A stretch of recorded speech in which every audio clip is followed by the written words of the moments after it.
ni waramutse Rwanda twongeye tugwaye ikaze wese muko natwe twinjiye mu nsanganyamatsiko yacu uyu munsi nkuko twabibabwiraga mu kanya gashize tugiye kurebera hamwe ibyuho aho byabiri mu bijyanye no kurwanya ruswa mu Rwanda muri rusange. Amategeko agiye ashyirwaho ese akurikizwa ku kigero kingana gute? Ese ibihano bitangwa byaba ari ibihano bijyanye cyangwa se bifite uburemere buhwanye n'icyaha umuntu aba yakoze cyangwa se akurikiranyweho? Uno munsi mu bugenzacyaha ese bakurikirana gute cyangwa se abakekwaho ko bari cyangwa se batanze ruswa bo uno munsi bakurikiranwa gute? Kugira ngo dusobanukirwe byinshi kuri ino ngingo yacu muri studio ndi kumwe n'abatumirwa batandukanye. Reka mpere ibumoso bwanjye ndi kumwe na Ingabire Marie Makire, akaba ari umuyobozi mukuru w'umuryango mpuzamahanga urwanya ruswa n'akarengane Transparency International ishami ry'u Rwanda. Tubaye ikaze Mama Makire. Murakoze cyane. Nanone tukaba turi kumwe na Mukama Abbas, akaba ari umuvunyi wungirije ushinzwe gukumira ndetse no kurwanya ruswa. Tubaye ikaze Abbas. Murakoze. Nanone tukaba turi kumwe na Richard IYAREMYE, akaba ashinzwe ibyaha by'ubukungu n'imari muri RIB. Twishimiye kubana namwe Richard. Murakoze cyane. Ndagira ngo mbanze nakire Mama Makire tumubaza ese imiterere ya ruswa uno munsi mu gihugu mwebwe nka Transparency International Rwanda mubona ruswa ihagaze gute? Murakoze. Mu by'ukuri ririya tegeko ryo mu 2018 ni itegeko twese twashakaga kandi n'uyu munsi dushima kuko rifite ibyuho byinshi, ko wanatangiye uvuga ibyuho buriya rifite ibyuho byinshi ryazibiye cyangwa ryazibye, sinzi ikinyarwanda cyiza umuntu yabivugamo, byagaragaraga. Rero kubera biriya bikorwa byose kera bititwaga ruswa ariko itegeko rikaza kubyita ruswa, urabona ko kera gucunga n'umutungo wa leta byashoboraga kwitwa amakosa, bigashobora kwitwa uburangare. Yego. Urabona ko ibintu by'ikimenyane by'ikene wabo by'iki ntabwo twabibaraga nka ruswa, ubu byose bibara nka ruswa. Kubw'ibyo rero byatumye wavuga ko ibyaha bya ruswa byiyongereye, kuko ibikorwa bigize ruswa itegeko ryakarifiye nka ruswa byabaye byinshi. Ariko kuvuga ko byiyongereye hari iyo mpamvu, iyo ni iya mbere. Iya kabiri yewe mbona nubwo tutarabikoraho ubushakashatsi, kuko kenshi dukunda gukoresha findings ziba zavuye muri research abantu bakoze. Yego.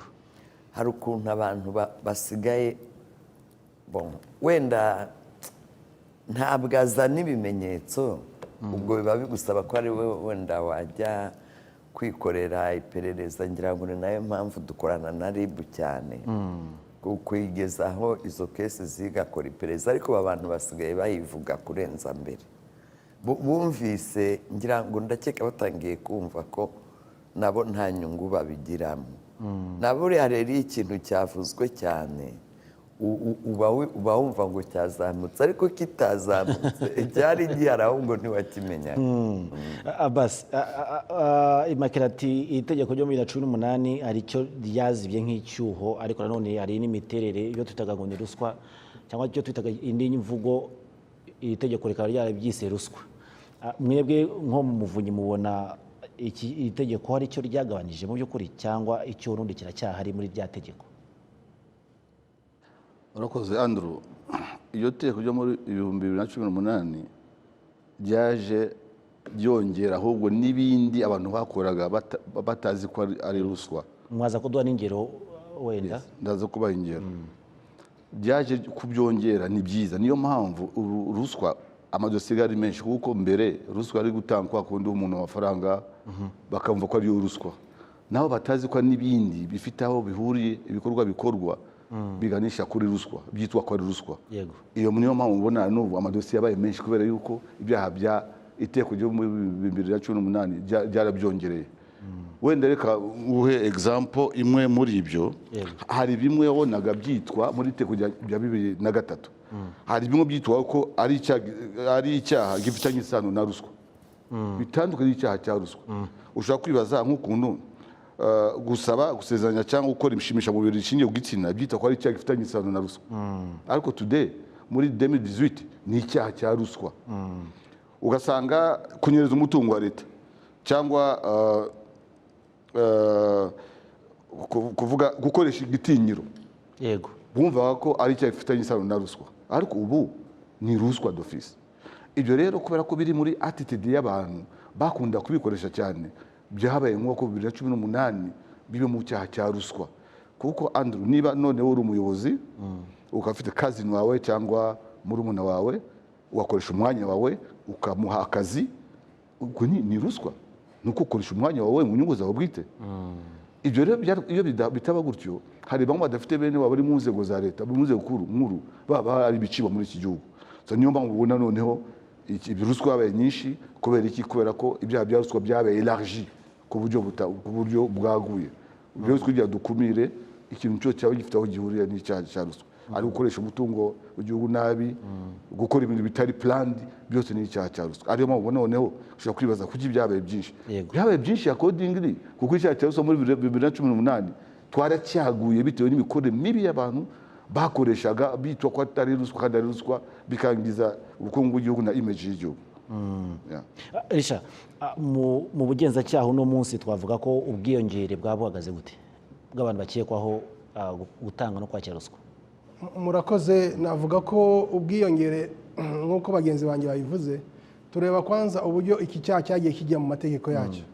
Urebye itegeko rya 2003 gerekeye gukumira no kurwanya ruswa, uko ruswa yitwaga n'ibindi byaha bifitanye isano nayo, ukareba mu itegeko ngenga rya 2012 ryashyiragaho igitabo cy'amategeko ahana ibyaha mu Rwanda, uhereye mu ngingo yacyo ya 633 kugeza mu 650 yitwaga ko ari icyaha cya ruswa n'ibindi byaha bifitanye isano nayo. Bigeze 2018 habaho ivugurura ry'amategeko kugira ngo icyaha cya ruswa tubihuze n'icyo amasezerano mpuzamahanga y'umuryango w'abibumbye agamije kurwanya ruswa, icyo uburyo asobanura icyaha cya ruswa. Niyo mpamvu rero ubusobanuro bw'icyaha cya ruswa bwaragutse, nk'ibyo honorable Mukama Basi yavugaga. Icyaha cyo kunyereza umutungo kijya mu byaha bya ruswa, icyaha cyo gukoresha amafaranga ya leta icyo atagenewe bijya mu cyaha cya ruswa, n'ibindi n'ibindi. Numva ubusobanuro bw'ibyaha byaragutse cyane. Warubajije ngo mu bugenzacyaha uyu munsi icyaha cya ruswa kihagaze gute? Navuga ko kugeza ejo hashize twari tumaze kwakira nangwa se kugenza amadosiye 895 ku cyaha cya ruswa. Ubwo akubiyemo muri ibyo byose twagiye dusobanura, harimo gusaba indonke no kwakira indonke, harimo kunyereza umutungo, harimo gukoresha amafaranga ya leta icyo atagenwe, harimo gukoresha nabi umutungo ufitiye akamaro rubanda akamaro, n'ibindi byose bishingiye kuri ruswa. Ibyo rero navuga ko nubwo imibare bigaragara ko ari iri hejuru, ariko bishingiye ku buryo icyaha cya ruswa itegeko ubu ryabisobanuye n'uburyo ryagutse. Murakoze. Nibyo mukanya gato turekeza aho, ariko Immaculée, iyo mubonye kira twajya tuvuga ngo kunyereza umutungo wa leta abigarutseho neza, ndetse n'ibi byaha bindi, ikiza ku isonga nyuma y'uko itegeko rivuguruwe mubona ari nk'iki? Icya mbere ubu ngubu nk'imyaka 2 ikurikiranye tumaze kubona, kuko mbere ho covid nayo yahise ibizamo bituma bigira ukuntu, ariko ibintu byo gucunga nabo byaratumbagiye se? Byaratumbagiye kubera covid? Oya, ahubwo kubera covid Auditor General ntiyakoze nk'uko twese tutakoze nk'uko twakoraga. Kuko akenshi by'umutungo wa leta amakuru tuyakura muri ripoti ya Auditor General, natwe rero tukayikorera ubusesenguzi.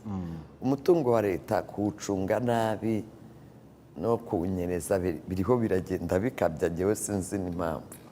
Kuko ariko ngira ngo nuko kenshi ubona nta ngaruka zifatika zigaragara bibagira. Ngira ngo mujya mukurikirana iyo pake yahamagaye abayobozi, ngira ngo sinzi niba hari ikigo cya leta ibigo bya leta bigira clean report ntabwo ari byo byinshi. Ibiba bifite ibyo bigomba kubazwa nibyo byinshi.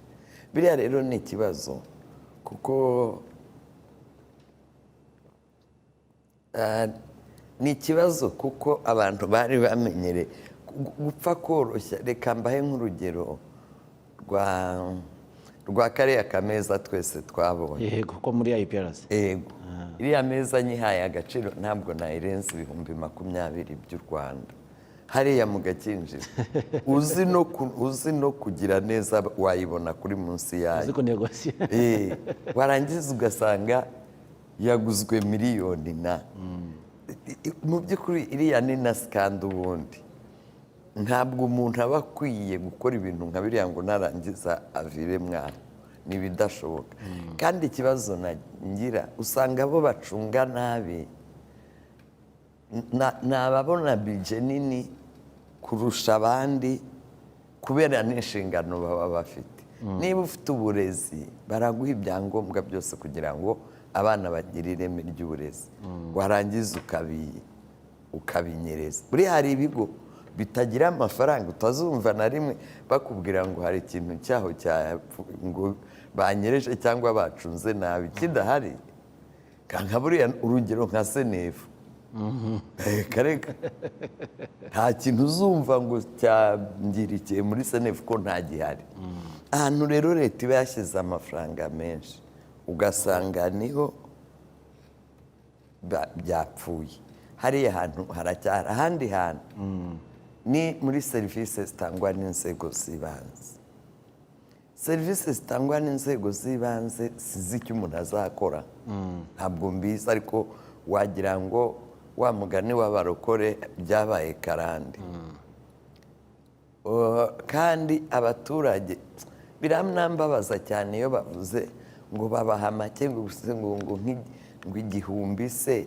Igihumbi my friend uriho uracyaka umuturage wabuze mituweli. Jya ubanza urebe wenda wowe wakikwaka ntacyo byagutwara. Icyo byagutwara gusa ni uko waba ugitanze utagomba kugitanga. Ariko ntacyo warara utabonye uyu munsi ngo nuko hari igihumbi wasohoye. Ariko hari wa muturage kumwaka igihumbi ni nk'uwakwaka miliyoni. Nibyo urakoze cyane. Mu kanya gato nituva hanze ya studio Mukama basaza kugira icyo dufasha aricyo Immaculée ibajije kubera iki nta ngaruka zifatika zigira zigaragara kuri bano bantu baba bagaragayeho bino byaha bya ruswa. Tunareberamo ibyaha n'ibihano bya ruswa aho ntibyaba harimo kujenjekamo hagati aho ngaho. Twifashishije ikoranabuhanga turi kumwe na mugenzi wacu Mbabazi Dorothy ari i Rusororo ndetse tukaba turi kumwe na Jean Pierre nawe akaba aherereye i Huye. Mbahaye ikaze mwembi. Kamere kuri Jean Pierre uri i Huye. Waramutseho Jean Pierre? Waramutse? Mwaramutse neza. Nibyo Mbabazi nawe turagusuhuje. Waramutse? neza Andrew. Yes, baza kudufasha kubanga bw'ibyo babaduhe ijwi ryanyu neza muri studio kugira ngo tubashe kumvikana. Jean Pierre, tumo turagaruka ku bijyanye n'itegeko ryo 2018 rivuga ku bijyanye na ruswa, ariko tunareberamwe niba nta byuho bihari, ariko tumo tureberamwe none ruswa yagiye ihindurirwa inyito ikaca mu buryo butandukanye, aho abantu benshi bari bazi ko ruswa ari amafaranga atangwa mu ntoki, ariko hari n'ibindi twumvise mu kiganiro ko hari uburyo inyuzwamo. Ihuye iki cyaha cya ruswa kirazwi, yego, ese iyo inyura mu buhe buryo? Nibyo koko naha Ihuye birumvikana, kuko iyo ugenda unyura mu baturage batandukanye, mu bantu mu nzego zitandukanye, bakubwira nyine ko ruswa bayizi kandi bakana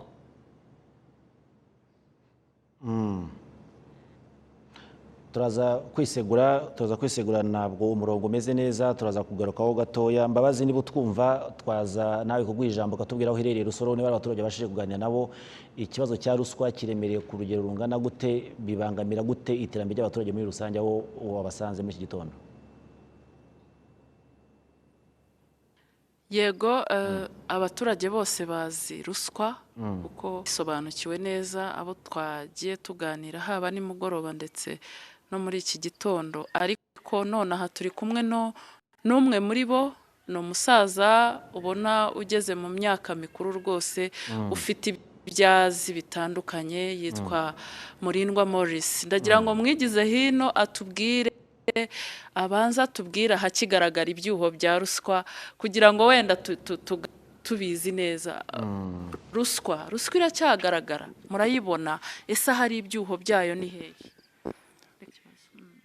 Murakoze.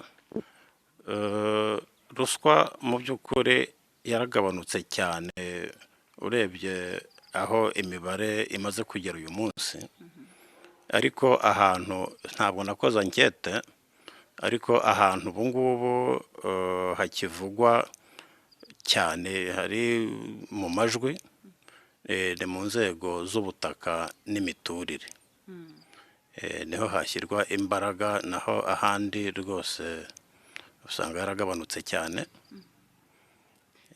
Mu nzego z'ubutaka n'imiturire iyo muganira n'abantu mwumva wenda binyuzwa mu buhe buryo kugira ngo byitwe ruswa?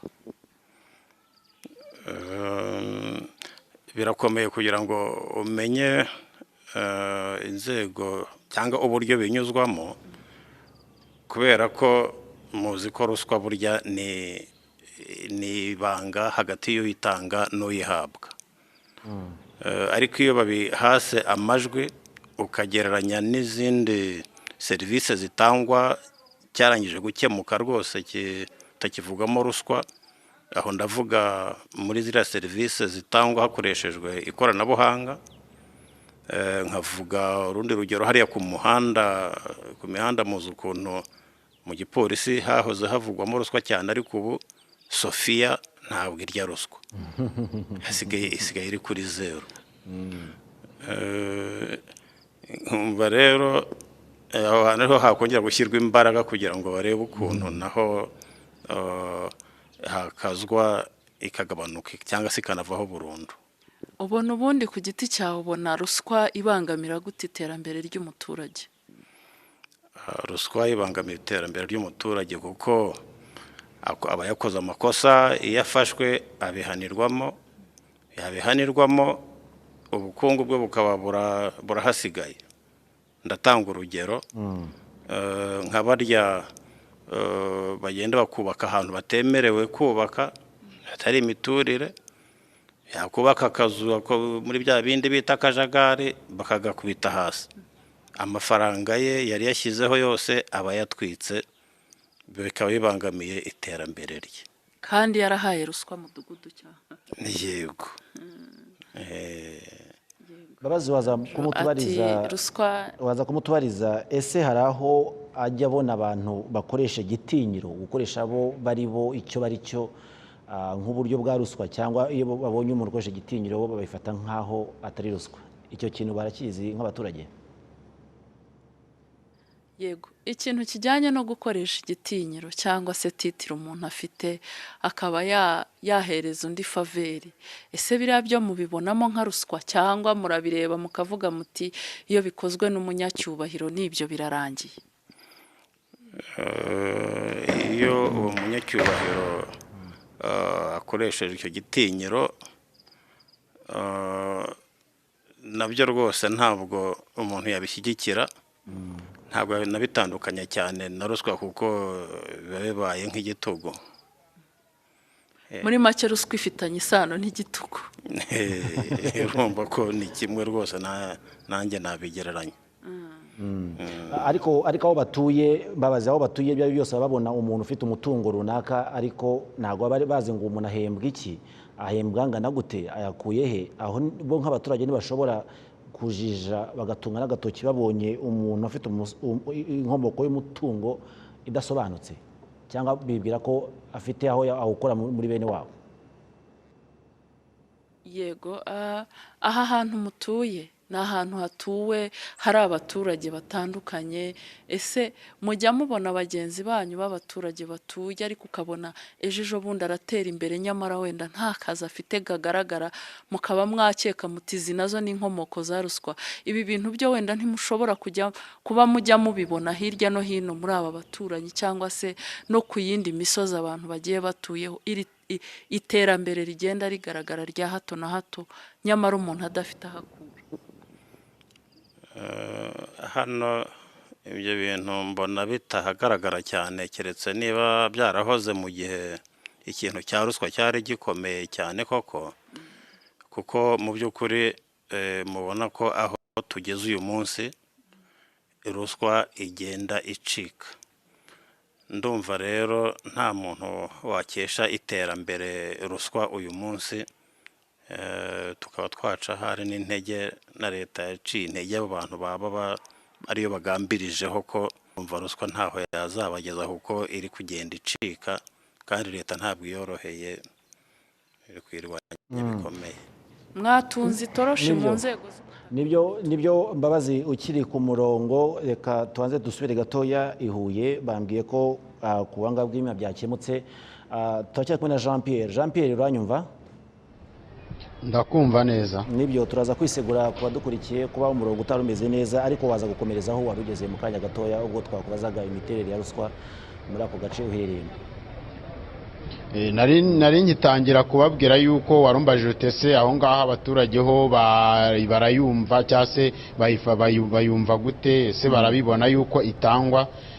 Nabo iyo uganiriye nabo nyine bagenda bakwereka uburyo hano naho usanga iki kibazo cya ruswa gihari. Ari nk'abo wenda kare twahoze tuganira cyane cyane batwara ibinyabiziga ahangaha, kuko ndi ni muri gare, bangaragarizaga ko usanga nk'umuntu bamufata cyane cyane nk'abapolisi kamufata bakamufatira nk'ikinyabiziga akavuga ati bakaguca amande, bakanavuga ati uzafungwa, akakubwira ati aho kugira ngo ronge gufungwa nagomba kuba ndimo ndakorera amafaranga n'umuryango nk'ufite, ati mpitamo rero gutanga ayo mafaranga banciye cyangwa se nkatanga n'iyo ruswa kugira ngo bandekure bampe n'ikinyabiziga cyanjye.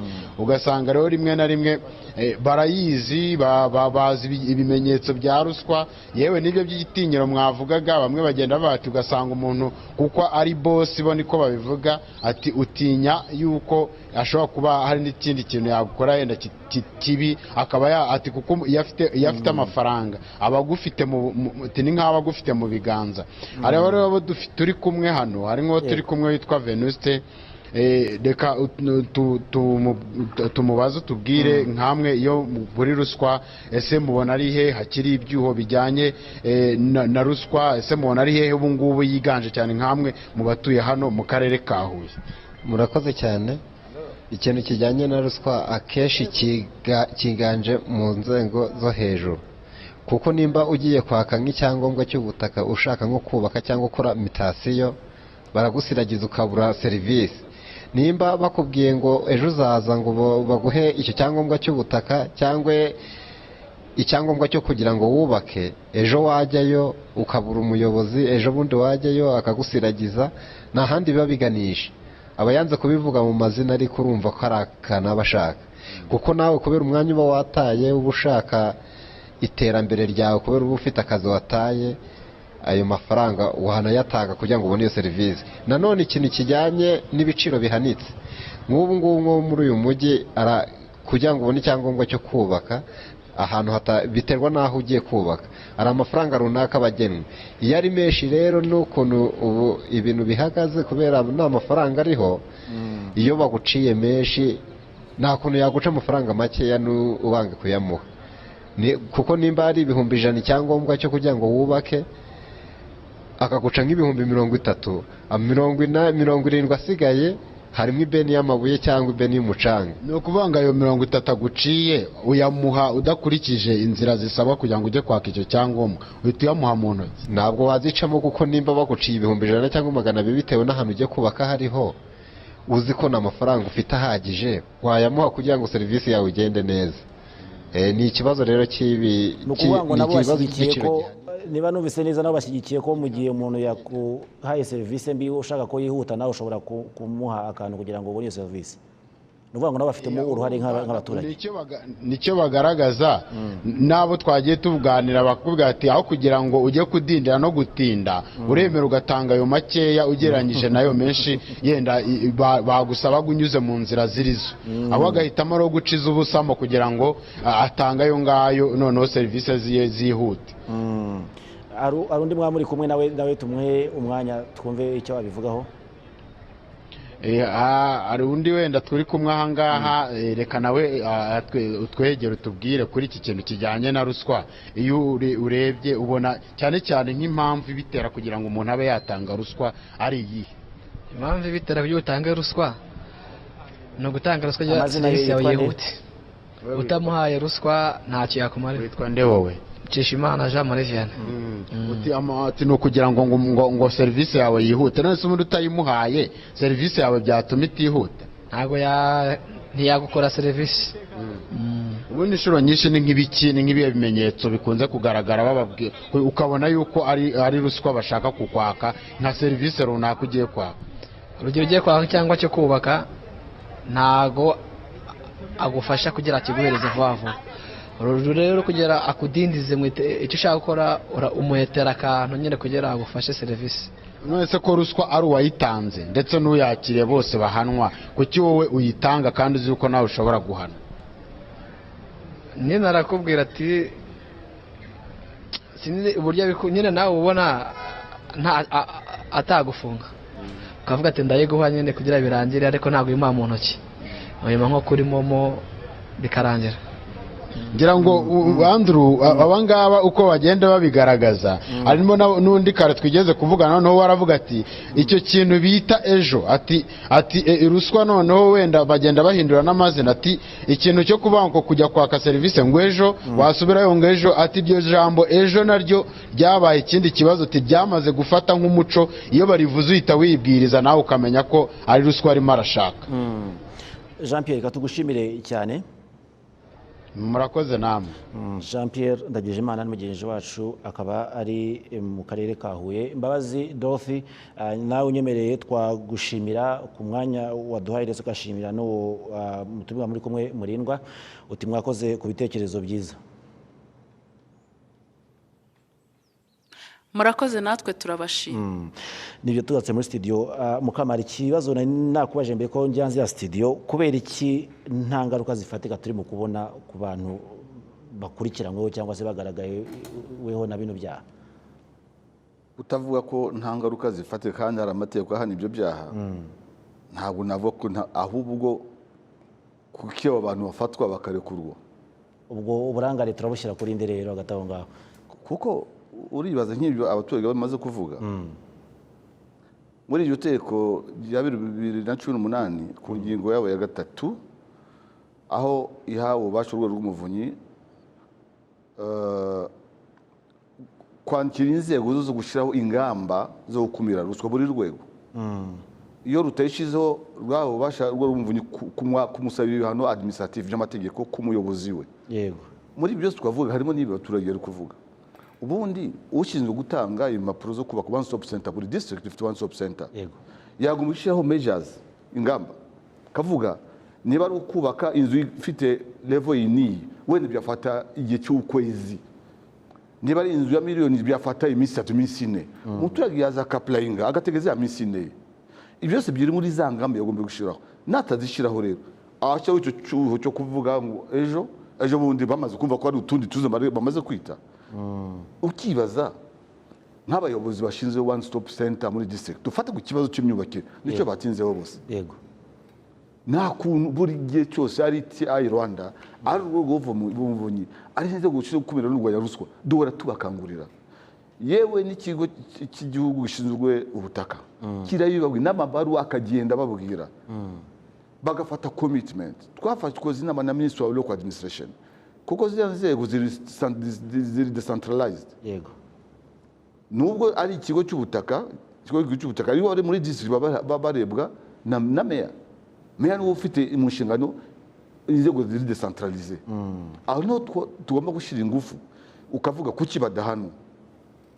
Ikigaragara nibyo transparency industry ikunze kugaragaza, ni karengane k'abaturage. Urabona bose bari kuvuga ntabwo bishimye, na karengane baranababara, hakaze kuki badahanwa. Ibyo nicyo twagombye kumva rero. Niba ibintu bigiye bigaragara mu karere runaka, usanga hari abaclaiminga yuko bafata umwanya babaseragiza kubona ibipapuro byo kubaka, hari one stop center uhashinzwe, uyo ni wagombye kuba accountable. Ni ugomba kubazwa kuko abaturage, niba ari abaturage 5 bahuye bazitije no kubaka, kubera ko byatinze. One stop center nagomba kugira measures zo gutuma anetworkinga mu mirenge, abafite abantu bamwumva ku buri murenge ufite umuntu ushinzwe imyubakire, akurikira gute amakuru ava mu mirenge yose mu karere ashinzwe, iyo chain ikamenyekana. Ibyo rero nyobozi y'akarere n'ikibabaje Andrew, inama ngishwanama mu rwego rw'igihugu irimo na transparency, irimo inzego z'ubugenzacyaha n'urw'umuvunyi, inzego duhuriyemo no mu turere byitwa dakasi, inama ngishwanama mu kurwanya akarengane na ruswa mu turere, all district. Izo nama zirimo inzego zibishinzwe. Iyo bigenze kandi iyoborwa na meya, iyo bigenze guca abaturage bakleminga amaradiyo hirya no hino, amaradiyo prive, ifodere ko inama ngishwanama mu district zikora akazi kazo, kuko zifite uburyo bwo kuba zakoresha urubyiruko rwacu wa Anti Corruption Club, abakorera bushake nk'aba badufashe mu kurwanya covid. Ukibaza izo nama ngishwanama zashyizweho n'iteka rya perezida, iyo ibibazo nk'ibi bibaye nk'ibi byahuye zikora iki icyo gihe? Raporo ihagaze gute? Kandi uyobowe na meya, irimo n'inzego z'ubugenzacyaha, z'ubushinjacyaha, polisi, zaze zose ziri pati iyo nama ngishwanama mu rwego rw'akarere. Iyo bibabaje umuturage atangiye kurema ibintu nk'ibi bikaza mu rwego rw'igihugu, twabyita ko atari ukuzuza inshingano cyangwa twabyita ko ari nko gukingirana kutuzuza inshingano zabo. Kuko abaturage bagombye kumenya yuko mu turere hari inama ngishwanama ishinzwe kurwanya ruswa n'akarengane, irimo izo nzego zose zishinzwe kumira n'urwanya ruswa, justice sector. Iyo bizamutse kuri Transparency International Rwanda bakamuhamagara CEO Imakire, bagaragara RIB hano i Kigali cyangwa umuvunyi, izo nzego ziba ziri he?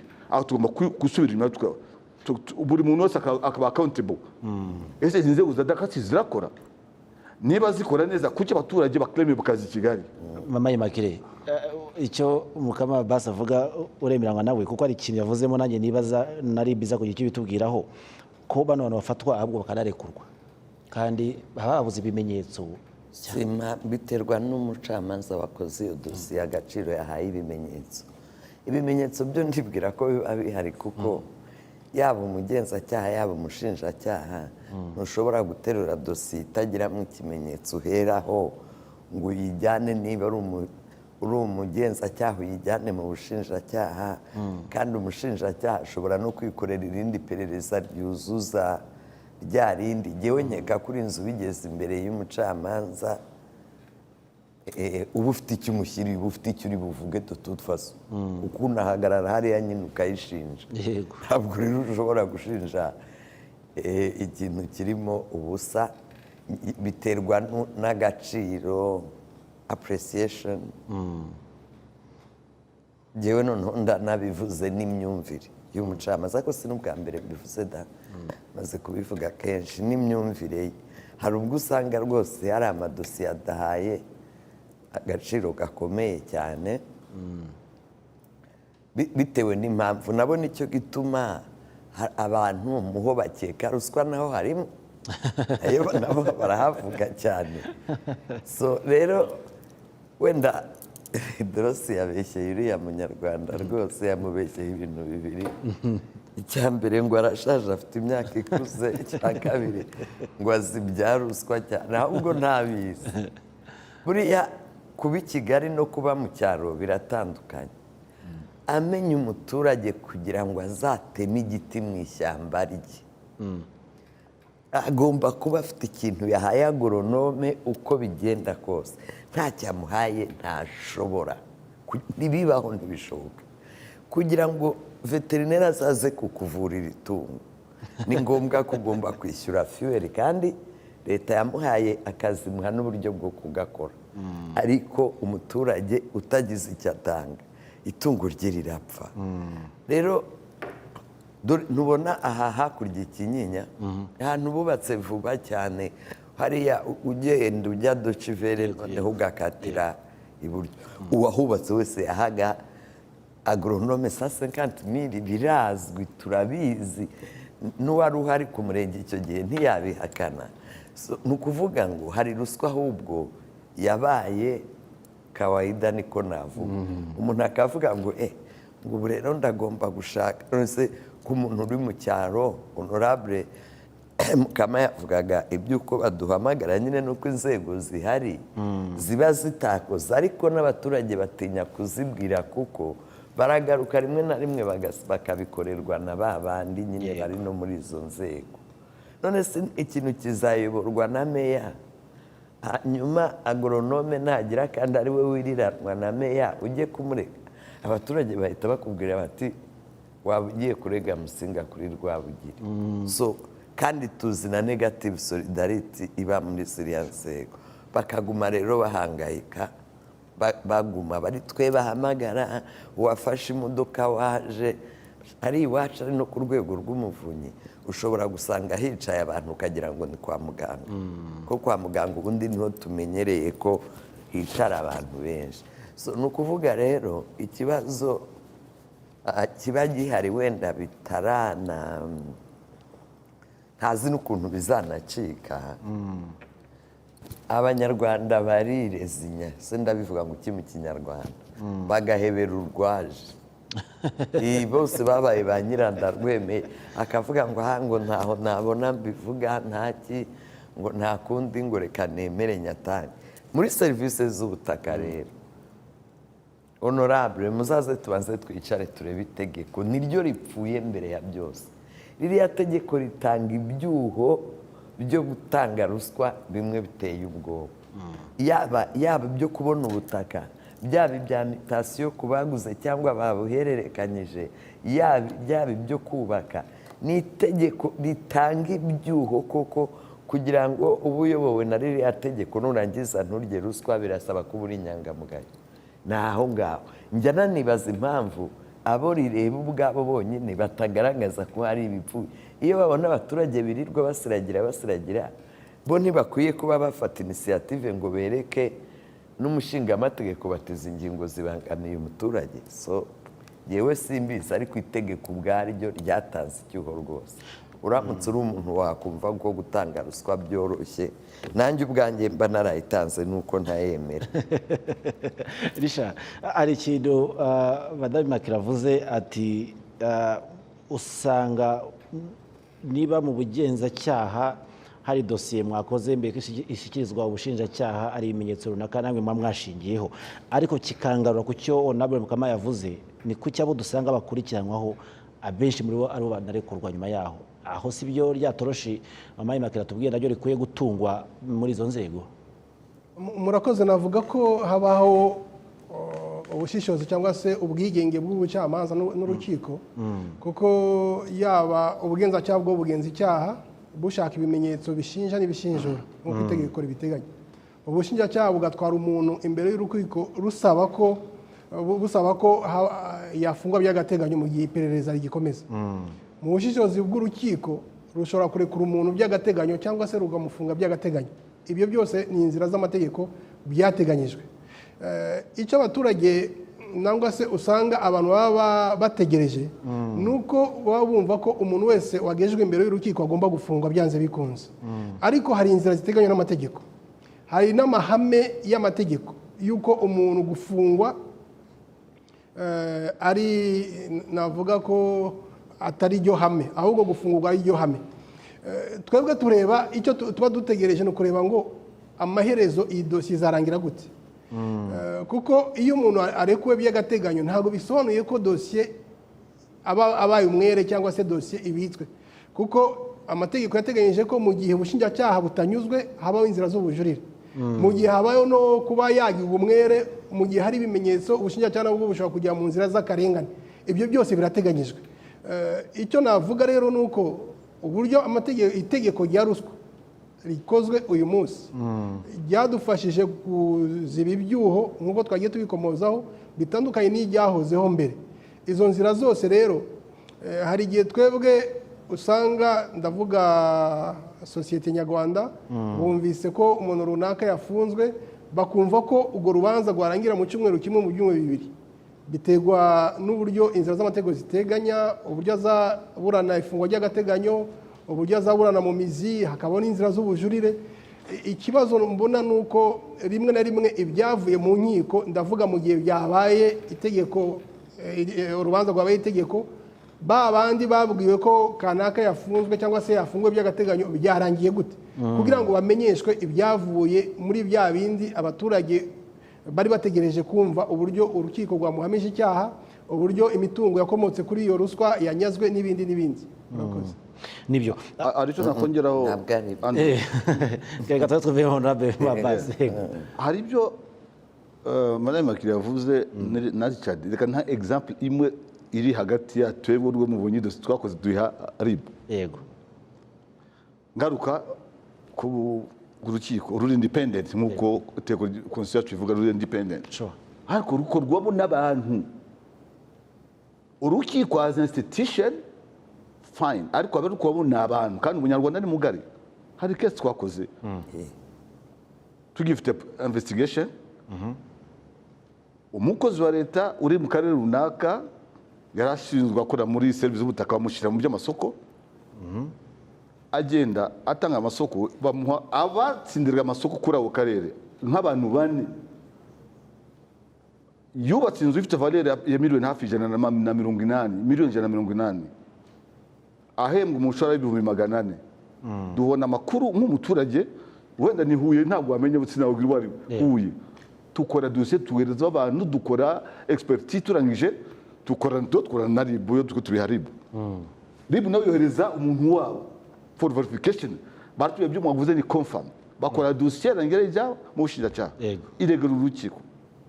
Uzi icyabaye mu rukiko, procureur yasubijwe yuko uyo mukozi nubwo ari ashinzwe amasoko mu karere, ngo nta burenga nta kimubuza yuko babandi batsindira amasoko kwa baramuguje, bavuze ko bamuguje amafaranga, bari yabaye amazu ngo bamuguze amafaranga yabonyemo iyo nzu.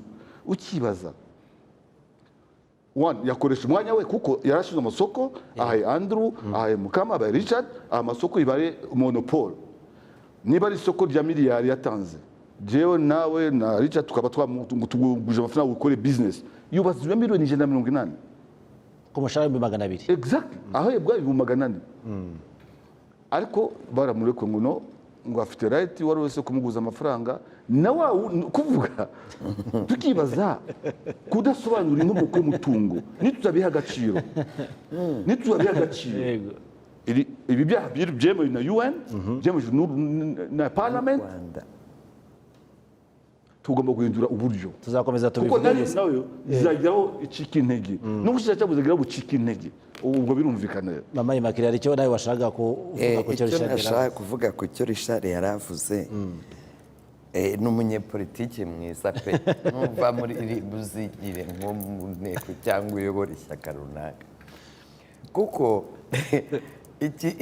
icya mbere urukiko rurigenga nyine, twese turabizi ko rwigenga, ariko kuba wigenga ntibikugira icyigenge, ntibiguha ububasha n'uburenganzira bwo gufata ibyemezo uko byumva, ngo ni uko ntawe uzaza kubikubaza cyangwa ngo akuvuguruze. Honorable Mukama arakoze cyane, atanze urugero rumwe, natanga n'ingero 1000. Umucamanza niyashaka kugira, ejo nahoze nsoma urubanza ndavuga ko jyewe ndi uyu mucamanza nagira isoni. Umuntu yaragiye acukura umufurege asenya inzu y'undi pe, yayiyashije n'imitutu biragaragara, hariya rwose kumumena ntabwo ari kuri. Namwe mwese nayibereka.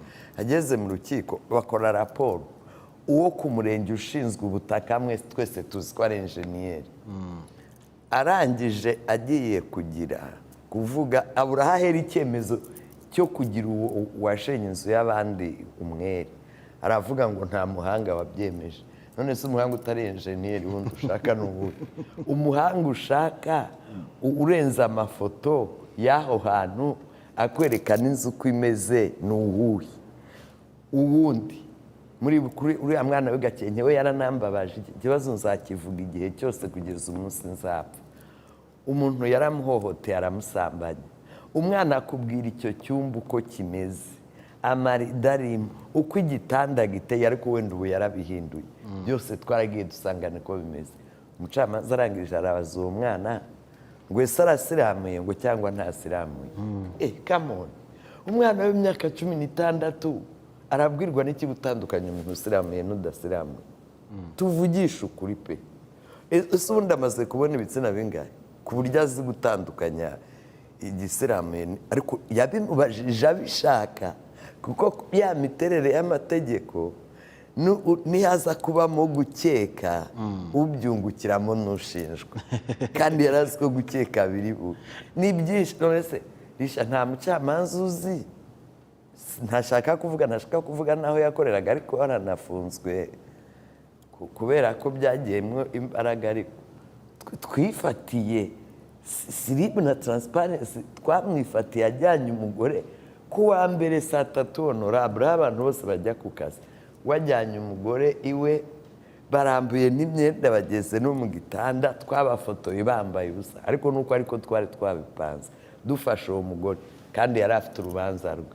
none se ubwo urumva yaragiye se kumubaza ibindi bimenyetso by'inyongera, yaragiye no mu bindi byose rero byashoboka. uriya mugore yamwatse icyo afite, undi nawe uzagenda afite amafaranga azayamwaka, uzagenda afite igitinyiro akigendereho. ibyo byo tubyihorere, byasaba ko ibindi topic, ariko n'iki kintu honorable mukamangira ngo tuzanagifatanye n'urwego rwanyu. bose babivuga muri teori ko bazi ko tubizi, ko bagomba gushaka ibimenyetso bishinja n'ibishinjura. ngewe mbona mwishakira ibishinja kurenza ibishinjura. hanyuma nyine mwabitwaye intuze, ni uko ngiye noneho kwata karibu kandi atari iri topic, ariko ni rishari wanshotoye. ni ukuvuga ngo murafunga kurenza uko mufungura. noneho tukagira n'ikibazo. ikibazo tugira ni ikihe? ya minsi 30, siko umuntu ashobora kumara imyaka 2 agifunzwe iminsi 30. biriya ni ikibazo gikomeye. erega kariya nako ni akarengane, umuntu aba arenganye cyane. kwanza jyewe n'uwamfunga icyumweru kimwe, yarangiza nabwiye procureur general ko mu bantu azafunga ntarimo arambwira ngo Imana ikundinde, ndamubwira ntoya njyewe nkwirinda bihagije ku buryo nakeneye ko Imana ibifashamo. njyewe ndakwirinda bihagije, ni ukuri ndabyirinda cyane ko bituma umuntu afungwa byose ndabizi. nirinda kwica amategeko, ariko niyo wampohotera cyangwa ukandenganya wibeshya ukamfunga n'icyumweru, ukaza gusanga wari wibeshya ukamfungura, nababara cyane. nta kintu kibabaza mu buzima nk'umuntu ugupriva liberite, ukaba hari ibintu kuba wikorera utariho ukora, ukaba ugira frustration iteye ubwoba.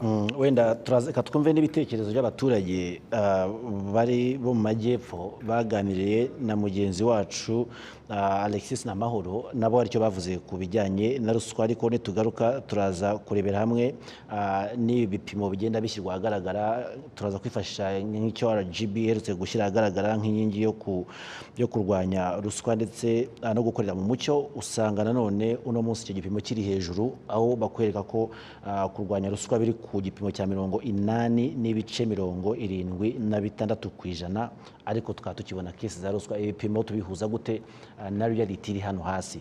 reka twumve icyo abaturage baganiriye kuri mikoro ya mugenzi wacu Alexis Namahoro.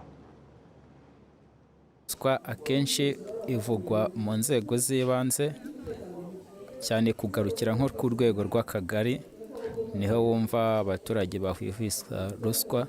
ariko kuvuga ngo kuba wasobanura aho igaragara ni ibintu bikomeye, kuko kwemeza ikintu bisaba ibimenyetso, kandi ruswa birakomeye. serivisi nyinshi zivugwamo ruswa akenshi ni izi serivisi ziba zigenewe umuturage, ariko zikaba zihuriweho n'abaturage benshi.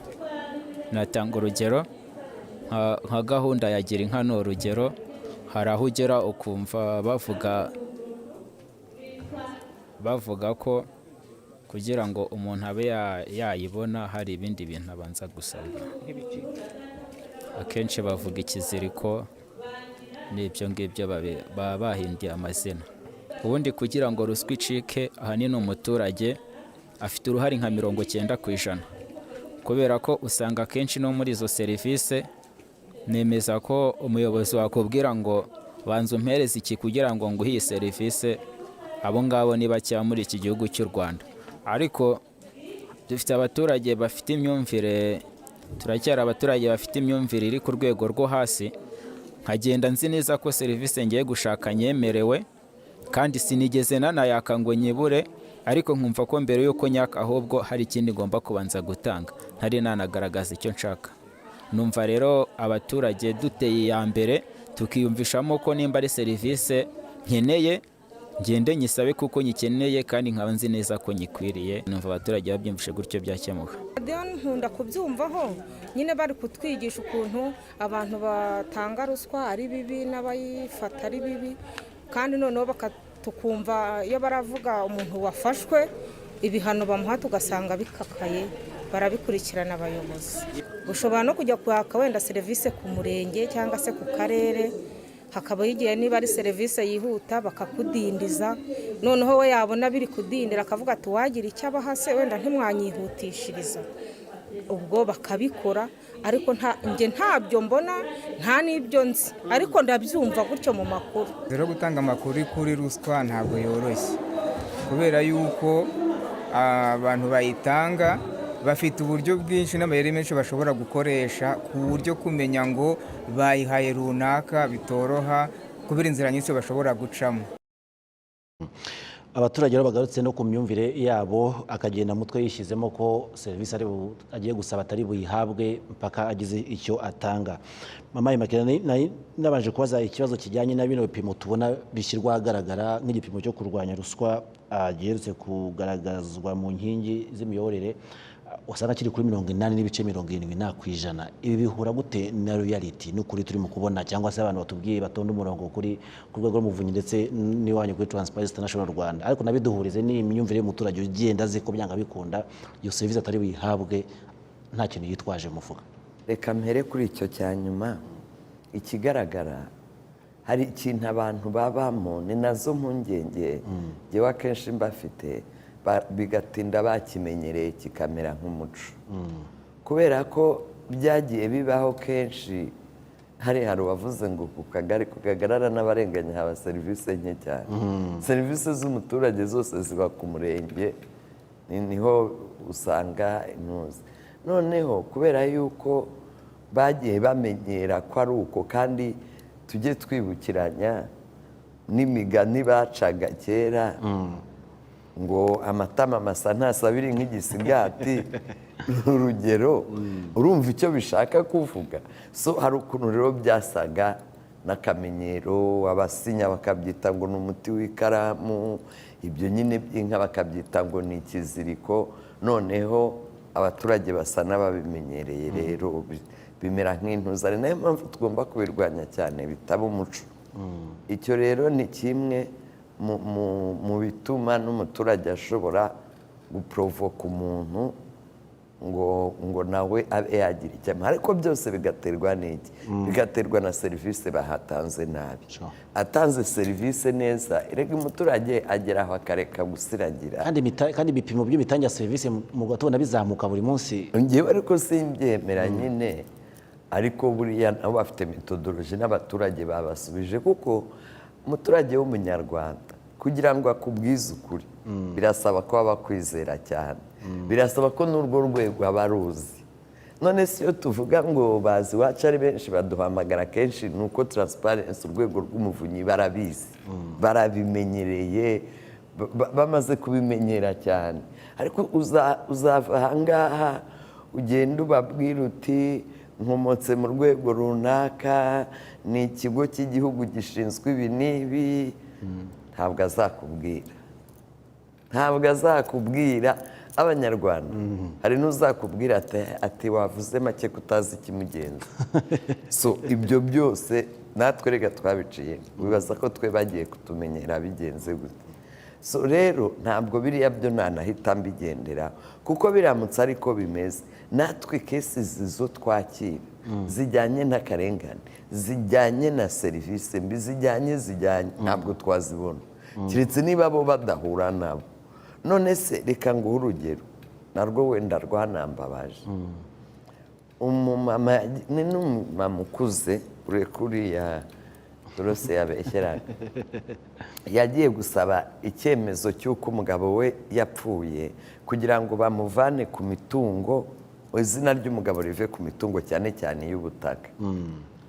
Aragenda, undi aramureba nyine gutya, kumwe batita no kubana, kumwe buri ko hariya ku murenge wa mugani niba aho abaturage tubiterwa nuko ugiye wambaye hanyuma aramubwira ngo ujya kwishyura ku irembo umukecuru ntabwo azi irembo yagiye kuri gate ahasanga umuhungu aramubaza ati mwana bati ni wowe nishyura undi ati amuhereza 5,000 undi arigendera yewe nahamusanze saa kuma ambwira ko yahageze mu gitondo ategereje uwo yahaye amafaranga ngo amugarurire amuhe n'icyo cyangombwa nk'uwo mukozi biba bikwiye kumugiraho ingaruka deja ku murenge hari irembo hari serivisi z'irembo irembo rije vuba abanyarwanda bose ntibaramenya irembo kuko bose ntibanarikoresha iyo ubwiye umuntu wikuriye ngo ujya kwishyura ku irembo irembo azi n'uriya muryango twinjiriramo niho ari bujye kumwereka aho uw'irembo akorera byakunanije iki ibyo rero nibyo tuba tuvuga niyo mu biganiro avuga ngo uriga ngo umuntu aba afite akazi kenshi kora gake ariko gakore neza sibyo none se kuvuga ngo buri munsi nakira abantu 20 n'urugero byakunanira kuwa mbere nakira abafite ibibazo kuwa kabiri nkakira kuwa gatatu noneho nuje yabona bageze kuri 20 akibwiriza agasubirayo akazaba agaruka undi munsi yazindutse nkuko no kwa muganga bigenda kandi ariko ureke kuza ngo birirwaho ubacaho ubabwira ngo ugiye mu nama kujya mu nama se kwawe bibabwiye iki izo nama zibamariye iki baza ari iziki urumva ngo umusanze ngiye mu nama bye birambabaza cyane n'ukuri kandi nawe yasibye no kwihingira nta n'ikindi kintu yikoreye kimuteza imbere umukama ubundi iyi ndonke na ruswa twakomeje kubivugaho n'ibishoboka no kudufasha tumenye itandukaniro ryazo indonke na ruswa ubundi bitandukanira he ariko uzi no kumfasha ikintu wavuze cy'umutungo utanze urugero rw'umwe mu baturage bo mu majyepfo niba nibuka neza ariko bigatuma nibaza uko kutagaragaza inkomoko y'umutungo ko birushaho kugenda byiyongera kandi bizwi n'abo bantu bazwi ko ntabo tubona bafunzwe icyuho kiri kurinde mukama reka duhere kuri icyo inkomoko y'umutungo ni arishimedi site ni icyaha no ku isi hose ni icyaha gikomeye ubundi baracyawudekarara cyane cyane nk'uko itegeko rivuga dekararasiyo ntabwo ari abanyarwanda bose hari abagomba kuyikora bijyanye n'itegeko birakorwa se ibyo byibura exactly birakorwa kuko iyo bitakozwe umwaka ushize ubonye ari abantu 20 iyo bitakozwe hari n'ibyaha noneho umuntu afatirwa ukatwa umushahara w'ukwezi wanakomeza amezi abiri anakomeza n'ibihano bikomeye cyane at least noneho twakajije ibihano muri rya tegeko rijyanye na declaration ariko umuntu ashobora kudeklara ahandi ushobora gukora declaration ibindi wabihaye abashumba wafashe umuturanyi wawe cyangwa undi muntu inshuti yawe akaruha gucungira imitungo yawe icyo abanyarwanda bagomba kumva ni iki rero nuko itegeko icyaha cya enrichissement illicite nikireba babandi badeklara imitungo all Rwandese umunyarwanda wese ya umucuruzi umunyedini bimwe babazaga umuntu butare iyo ubona umuntu ari kubaka inzu ya $200,000 ubona ko ntakaza afite tanga amakuru ya RIB ri decentralize kuva kugera hasi na police uburangije ibyawe bo bagenzi icyaha ko bagomba kureba uyu muntu niba ari ufilemo afite imyaka 30 so muhinzi so mworozi waya kubaka inzu ya $200,000 icyo gihe RIB ifite obligation cyangwa twebwe mu kwakira amagutu ya RIB cyangwa TI tukora assessment abantu twakumenya ese wowe wenda umurage wawe n'ababyeyi bawe hari ibyo ukabigaragaza tukajya muri system ya niba ukora business tukajya muri system ya RDB tukajya NIDA revenue structure niba hari imisoro utanga yiga amateko aradadiye kwa rari dossier igahabwa RIB ikakora ikakora assessment yabona ari biyuzuye igahite ko duzika ubushinjacyaha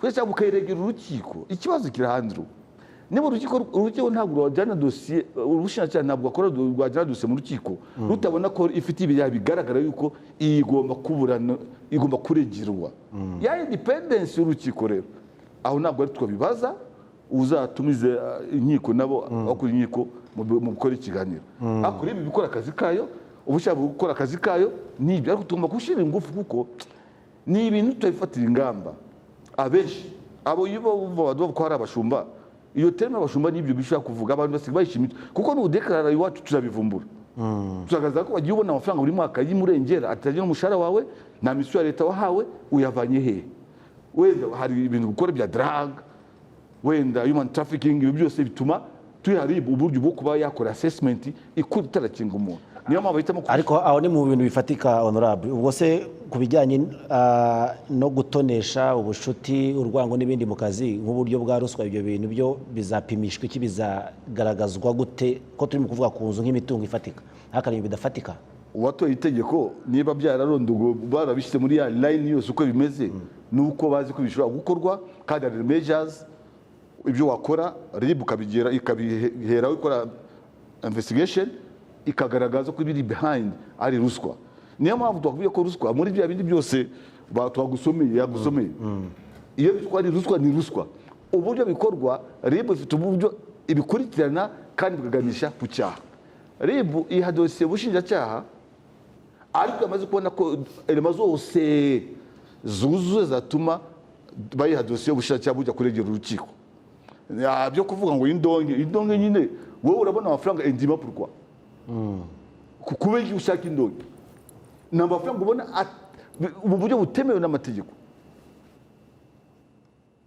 iyo za ndonke ayo mafaranga wayabona ukayakoresha ibindi ugafungura mall ugafungura iduka kuri ya mafaranga wavanye ku ndonke icyo cyose ni icyaha cya ruswa kuko nibwo buryo UN yabonye ko igomba kureba ukuntu yatrakinga ibihugu byose byakoze byasinyiye convention uburyo bwo kumira ruswa mu bintu by'indonke n'iyeza ndonke harimo ibyaha by'amadroga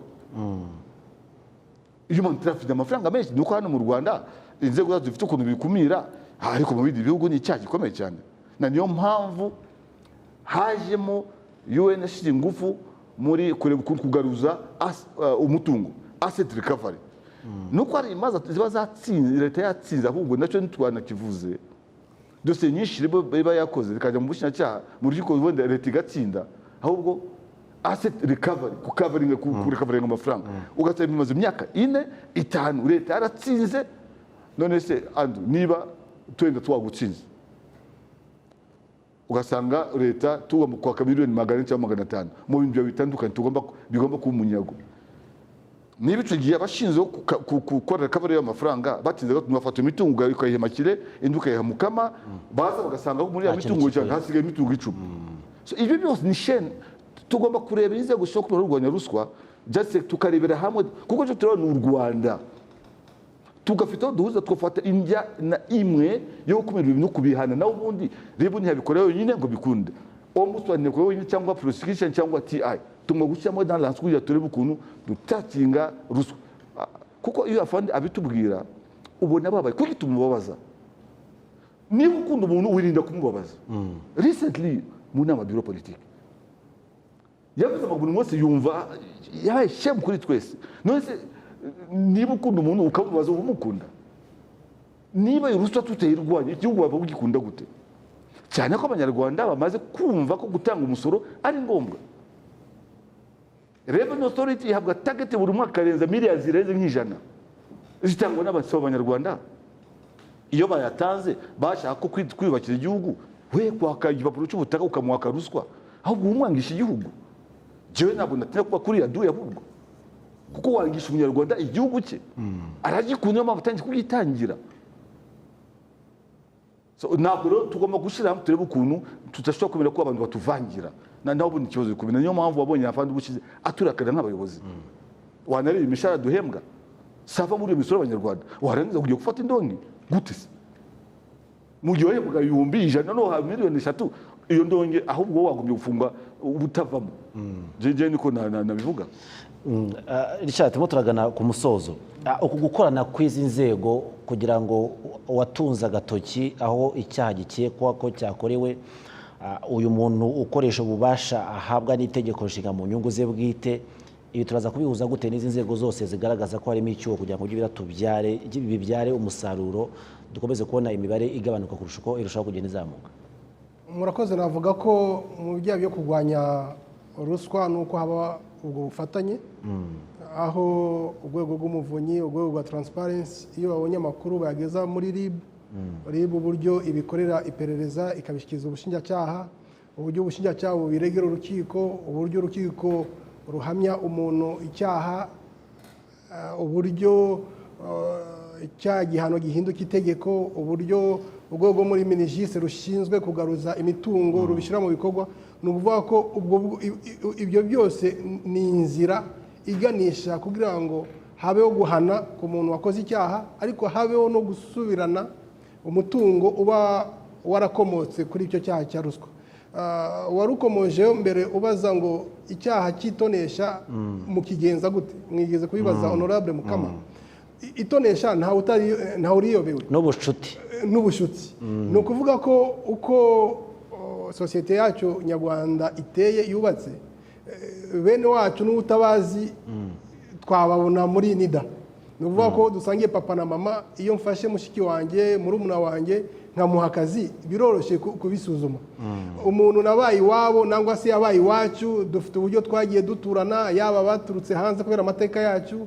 yaba abakuriye hano amakuru aratangwa ibyo noneho wareba iyo bigeze no mu kazi uburyo akazi gatangwa haba hari uburyo umuntu recruitment zikorwa mu nzego za leta nangwa se z'abikorera ibyo byose rero iyo ubugenzacyaha burimo gukora iperereza bureba ibyo byose biganisha ku bucuti nangwa se kwitonesha rishingiye kuri kene wabo n'ibindi murakoze nibyo Mukama tugana ku musozo ari ingero waduha ku bijyanye n'ubunyagwe bw'umutungo ukomoka ku cyaha cya ruswa urukiko rwarahamije icyaha akabaho ko umuntu wa mutungo ashobora kuwunyagwa ukagaruka hari ingero nk'izo dufite cyangwa n'ubundi hari dosiye nyinshi twagiye dukora ndavuga tugifite prosecution na investigation iteko ritarahinduka hari dosiye twagiye dukora ko twaba dufite ubugenzacyaha n'ubushinjacyaha tubufite tukanagira urukiko hari nk'abantu muri doce yabaye itegeko dafo muri Mineduc umwe tugeze kurega miliyoni hafi 300 magana ngahe ibyo byose niyo mpamvu nakubwiraga twebwe hari ke twagiye dutsinda n'ubushinjacyaha bwagiye butsinda turashobora twamenya niba izo manza zabaye itegeko ibyo bintu byarafashwe na leta bikajya mutungo wa leta ariyo mpamvu navugaga na Richard yavugaga ibyo urwego rushinzwe asset recovery ruri muri minijiste ariko tuwe muri ombudsman numvaga dufite uko dushaka kuzavuga na minijiste turebe kesi zose nubwo ari nyinshi leta yagiye itsinda yabaye itegeko niba kuko zose imitungo yaragarujwe kuko natagaruzwa iraba igihombo kuri government kandi deja iyo leta yatsinzwe yo za miliyoni uzabumva muri raporo auditor general kumva hari abashoye imanza leta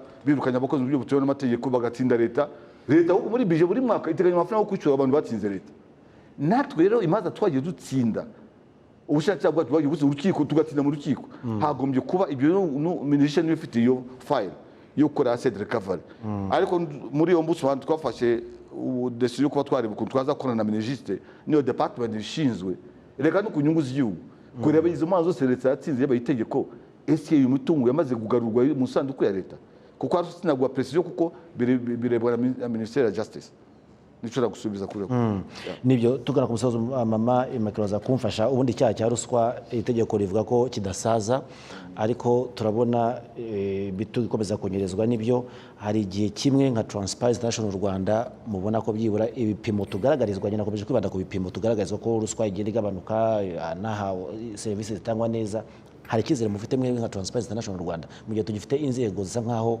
zidakorera hamwe zishinzwe kurwanya no gukomera kino cyaha twebwe icyizere turagifite kandi tugikomora ku bushake bwa politiki tubona buhari kuko bwo burahari pe ikibazo ni uko buba hejuru cyane kurenza ubundi byakabaye byiza ahubwo hasi hariya begereye abaturage ariko iyo ubushake bwa politiki buhari ntuzihebe na rimwe kuko ibintu bigenda bihinduka iyo ubona dufite ziriya nzego ntugire ngo mu bindi bihugu kandi nzi kandi tunaturanye wenda barazifite cyangwa se zikora nk'uko izacu zikora sibyo ngira ngo hari abaherutse hano b'urwego rwa Tanzania na Ivory Coast nabo baherutse nabo baraje ariko iyo ugiye kureba usanga bitandukanye n'urwego rw'umuvunyi,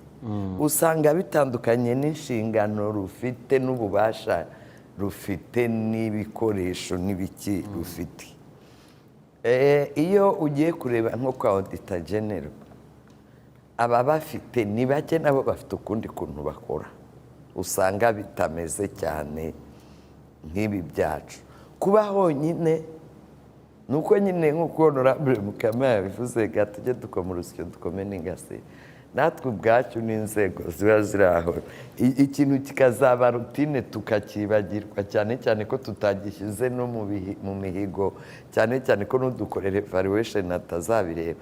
Ariko buriya nk'uko honorable Mukama yabivugaga, nta rwego na rumwe rwemerewe, zaba iza leta zaba izitari iza leta, kuba rudafite strategy, harya ni ingamba zo kurwanya ruswa zanditse, kandi umuvunyi yemerewe kuguhamagara akabikubaza umwanya uwo ari wo wose, kandi urasabwa kubisobanura.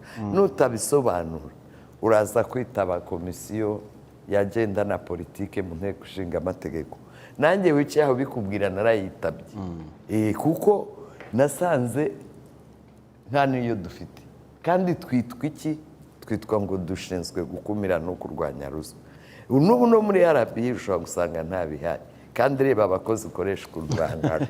So ni ukuvuga rero hari ibintu biba biriho ntibikora ko ibyo jyewe bituma ntiheba, bituma ngira icyizere, kuko ibyo ari byo byose nduta wa wundi hari umuntu yaza afite n'ubushake akabura platform yo gukoreramo, kuko ibyo byose bidahari, sibyo? Rero twe ntabwo tujya twiheba na rimwe, kandi nakubwiye impamvu. Nuba ahantu hari ubushake bwa politiki ujya umenya ko ibintu bizagera bikajya ku murongo. Ufite icyizere, reka mbashimire cyane, ndagushimiye cyane Ingabire Marie Immaculée kuba ubashije kuduha ubusobanuro bwimbitse ku bijyanye n'ino ngingo yo kurwanya ruswa n'akarengane mu gihugu. Turagushimiye cyane.